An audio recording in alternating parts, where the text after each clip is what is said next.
Hi, I'm Al Cathell, self-appointed historian for the Harvard Grace Yacht Club. And as you probably know, the last race of the season has always been the Bob McVey Memorial Race. And that's been the case since 1994, where we've always usually had a social afterwards too. And what would happen is folks would get together and those who knew Bob would share stories about how he affected their lives and their sailing. Since we don't have that option this year, here's a substitute. We'll try to do it online like this. But one of the parts that the social always had was people standing around listening to these stories with a beer in their hand. So I think it's important that everybody go gets a beer. So why don't you hit the pause on this and go get yourself a beer and come back? I'll wait for you. Oh, and while you're up, why don't you get me one too? Okay, thanks. Okay, now we're good to go. So this is a historical view of Bob in that I didn't know him personally, so I went back and looked at the history and wanted to look at where he came from, his parentage. His father was Roy McVey, who worked for the Pennsylvania Railroad. He worked in a variety of positions, started out as a brakeman, moved up to baggage handler, then conductor, where he finished his career as a well-known conductor selected for special trains that had dignitaries on board. But the problem with working for the railroad, each time you got a new job, you moved your family around to the new location. So Roy married Florence Bellows in 1913 in Philadelphia, but then his job took him to Washington, D.C., where his two kids were born. Bob was the firstborn, his son, 1918, followed by Ethel, his sister, in 1919. So the records show that Roy was once in Harvard Grace, pretty attuned to being on the bay. He was known to go cruising on the bay with his family, the young family, on White Wings, his boat, and the um, the whole family was pretty well attuned to the water in Harvard Grace. This is a picture of the kids and mother in 1925. Not sure whether the background is Harvard Grace or not, really couldn't recognize anything, but certainly shows that the family was tied to the water even then as the kids were young. Roy was a charter member of the 1930 version of the Harvard Grace Yacht Club, and he was also active in the city government and was part of the 1938 group that put together the yacht basin at Tidings Park, now known as Tidings Park. So let's look at how Bob's early start ended up with a career or interest in the water. As a teenager, he sailed with his sister, and this is a picture from, we think, maybe 1937. Bob was a teenager and a hot dog, obviously, in that you can see that it looks like the wind is blowing like crazy, but you look at the water and it's really not very rough wind at all. He was on the low side of the boat, heeling it over for the effect for the photographer. By the way, that big steamship in the background we think is the DuPont family yacht, Nina Musha, that was moored at Harvard Grace for many years. After high school, Bob joined the Merchant Marines and studied and was rated as an able seaman in Galveston, Texas.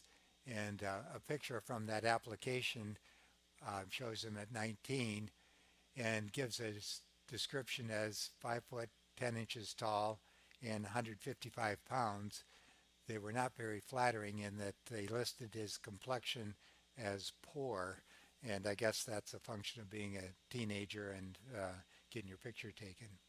He worked on rather large boats, 450-foot boats that would carry cargo from Los Angeles to New York City through the Panama Canal, so had quite a number of adventures there.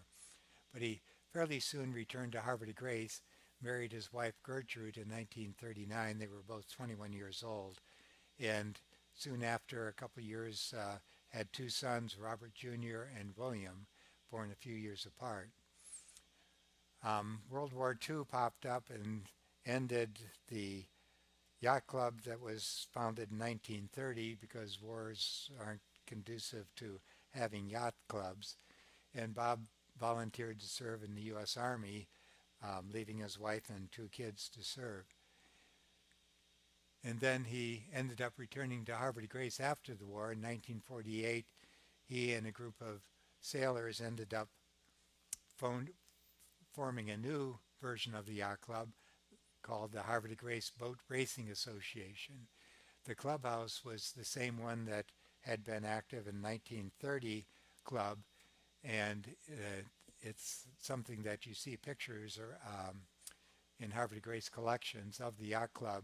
Sometimes the roof would show Havre de Grace Yacht Club on it, but it's right next to the lighthouse, and was obviously a quite a landmark. The racing club consisted of a balance between power boaters and sailboaters. There were three of each, and we'll concentrate on the sailors, of course, being Bob McVey, Marshall Palmer, and Steiner Pierce, racing Hampton One designs, a one design boat. All three of these sailors were fairly young. Bob was the eldest of the three at 30, and he had his two boys at that point, 6 and 8. Marshall Palmer was 23, also just out of the Army, and he had been married 1 year. And Steiner Pierce was the youngest of the three at 20 years of age. We discovered that Steiner Pierce is still with us and came in and visited us at the Maritime Museum and told us a lot about Bob and his Hampton One design. So we at the museum wanted to learn more about them and found that the original Hampton One design was designed for the Southern Bay, the Hampton Yacht Club, which turns out to have water fairly similar to Havre de Grace, fairly shallow, sort of a delta out of the river. So Vincent Serio, a Sicilian immigrant, was the guy that designed this boat specifically for the needs of the Hampton Yacht Club in 1934. But the idea was to design a boat that could get the growing middle class into sailing without breaking the bank. So the entry boat was sold complete with sails fully rigged for only $325, which today's money is over $6,000, but that was the most expensive way you could go. You could also buy a kit where all the wood was cut for you, or the even cheaper way to go was just to buy the plans. So Steiner described these boats, and this is Vincent Serio on the right, on the left, Amos Greenlee on the right, assembling one of the early versions of the Hampton One design. It's a centerboard boat, as you can see, and they use really nice wood, a lot of mahogany. That center plank is a mahogany one, the coaming is mahogany. The centerboard trunk that Amos is working on is also made out of mahogany. So it was a great boat, and we decided that it was important to restore one of these at the Havre de Grace Maritime Museum in order to show people what these boats look like. Steiner Pierce told us the story that Bob McVey bought his Hampton as a used boat over in Chesapeake City, and when he went to pick it up, found that it was sunk, full of sand. He had to dig it out to get it back to Havre de Grace, but Bob went on to do quite well sailing that boat competitively. His son recalls that there was quite a trophy shelf of Bob's winnings from this Hampton One design. Perhaps the pinnacle of that effort was when he won a bay-wide regatta held in Cambridge, Maryland, called the Admiral Byrd Cup, and he won that with his Hampton One design called Ringer in 1952. That regatta still is going on. It's scheduled for October of this year. So we asked around at the museum about what boats are available, found that there were two boats available for donations that we could perhaps restore. The first of those came to us from the Hampton area.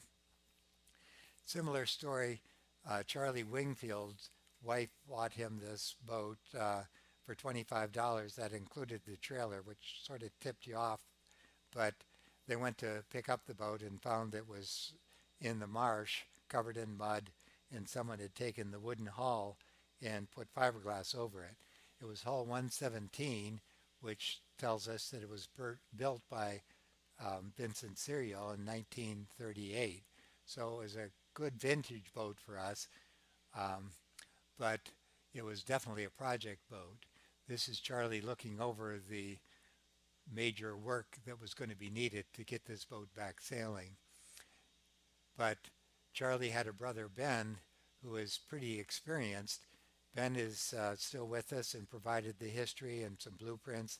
He had sailed Hampton hull number 7, so he knew the early days of the Hampton 1 design. Ben had also built from a kit hull 507 and then rebuilt another boat, 616, which was a national championship boat.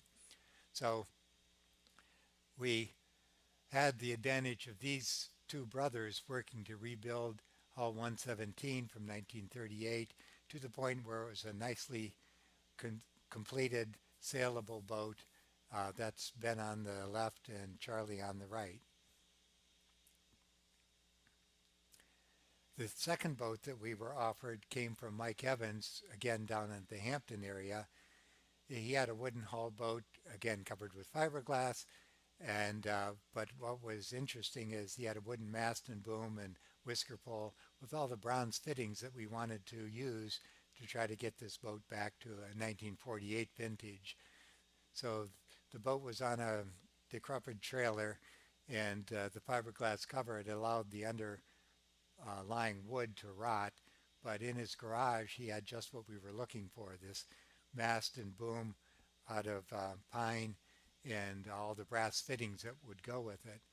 There's a little winch that was used for trimming the jib, nice bronze one that we would be able to refinish. So we turned our efforts at the boat shop and the Maritime Museum in HdGYC to restoration of this project. We had a pretty long list of stuff we needed to do to fix up hull 117 from the restoration that ended in 2003. Still needed some work, and lots of other. That was our work list there. A couple of the volunteers, we stripped the boat, painted it, the hull and the top sides, and new coats of varnish on the mahogany, found some brass fittings, worked on the centerboard, got that dropped so we could paint it. The original mahogany we had to take off and strip and then refasten it, and learned how to make bungs of mahogany that you put into where the screw holes are and cut those off and polish them up so it looks nice. We learned to take the old bronze fittings that were had this patina on them and polish them up so they're nice and bright and sparkly. Had Ben Wingfield's plans for the Hampton 1 design from the one he built we could reference, and ended up with something like this for the gudgeons on the back of the transom for this nearly completed hull. We found that instead of Harkin cam cleats, these old cleats were made out of sort of like a Bakelite material, and a coat of varnish brought those up looking nice. So we had a pretty nice looking boat overall at this point. We have worked on a little more. It's a little more finished than this picture shows, and have the mast ready to be stepped. We had hoped to sail it in the McVey Memorial Race this September 11th, but decided that we wouldn't try to do that because you'd be able to see it, the rest of the club would be able to see it on the water, but since there wasn't any meetings afterwards, wouldn't have a chance to look it over. So we'll try to find a way to get this boat shown to you guys, the club, once we get to the out of this mess. Bob was also in 1983 into racing stars. He moved from his Hampton 1 design to a star fleet.